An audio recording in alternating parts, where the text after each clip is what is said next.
Spoken English నేర్చుకోవడం అనేది చాలా ఈజీ. మీరు గమనించినట్లయితే WH క్వశ్చన్స్ ఇవన్నీ ఉన్నాయి కదా, what, when, where, why, which, how ఇవన్నీ కదా, వీటన్నిటిని బేస్ చేసుకుని ఆఫీస్ కాన్వర్జేషన్ ఉపయోగించే సెంటెన్సెస్ ని నేను రూపొందించాను. ఒకసారి చూడండి. వాట్ అంటే ఏం ఆర్ ఏంటి, వెన్ అంటే ఎప్పుడు, వేర్ అంటే ఎక్కడ, వై అంటే ఎందుకు, విచ్ టైం అంటే ఏ సమయంలో, హౌ అంటే ఎలా, విత్ హూమ్ అంటే ఎవరితో, ఫర్ హూమ్ అంటే ఎవరి కోసం, హూజ్ అంటే ఎవరిది, హూ అంటే ఎవరు. సో వీటన్నిటిని బేస్ చేసుకుని ఇప్పుడు చూడండి, నేను ఏం చెయ్యాలి అలా అన్నప్పుడు మనము ఆ సెంటెన్స్ తీసుకొని ఈ క్వశ్చన్ ఫార్మ్స్ కి నేను యాడ్ చేశాను అనమాట.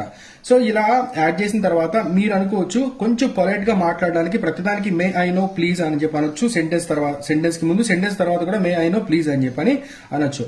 అలా అన్నప్పుడు పొలైట్ సెంటెన్సెస్ అవుతాయి అనమాట. ప్రస్తుతానికి చూడండి, what do I have to do now, నేను ఇప్పుడు ఏం చేయాలి. What do have to do now, నేను ఇప్పుడు ఏం చేయాలి. When do I have to do this work, నేను ఈ పనిని ఎప్పుడు చేయాలి. Where do I have to do this work, నేను ఈ పనిని ఎక్కడ చేయాలి. Why do have to do this work, నేను ఈ పనిని ఎందుకు చేయాలి. Which time do I have to do this work, నేను ఏ సమయంలో ఈ పనిని చేయాలి.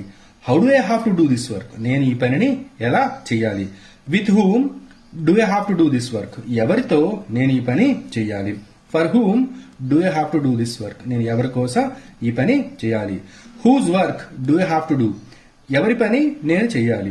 Who helps me to do this work, ఈ పని చేయడంలో ఎవరు నాకు సహాయం చేయాలి. ఇక్కడ మీరు గమనించినట్లయితే మే ఐ నో ప్లీజ్ అని చెప్పని ప్రతి సెంటెన్స్ తర్వాత యాడ్ చేస్తే పొలైట్ సెంటెన్స్ అవుతాయి. చూడండి, what do I have to do now, may I know please, దయచేసి నాకు చెప్తారా నేను ఇప్పుడు ఏం చెయ్యాలి అన్న మీనింగ్ అనేది వస్తున్నాడు. ఇలా ప్రతి సెంటెన్స్ కి మీరు యాడ్ ఆన్ అనేది చేసుకోవడమే. ఇక్కడ మీరు గమనించినట్లయితే నేను ఇప్పుడు ఏంటంటే ఐ హ్యావ్ టు అంటే చేయాల్సి ఉంది అన్న మీనింగ్ కూడా వస్తుంది అనమాట. కానీ దీన్ని వ్యవహారిక భాషలో సింపుల్ గా ఏం చేయాలి, ఎప్పుడు చేయాలి, ఎక్కడ చేయాలి, ఎందుకు చేయాలి, ఏ సమయంలో చేయాలి, ఎలా చేయాలి, ఎవరితో చేయాలి, ఎవరి కోసం చేయాలి అని మనం ఉపయోగించుకున్నాం అనమాట. సో దీన్ని బేస్ చేసుకొని మీ రెగ్యులర్ లైఫ్ లో మీరు ఉపయోగించండి. తర్వాత ఇక్కడ మీకు వీలైతే ఐవి యూదే హీ షీట్లతో మీరు ఇక్కడ ప్రాక్టీస్ చేసుకోండి.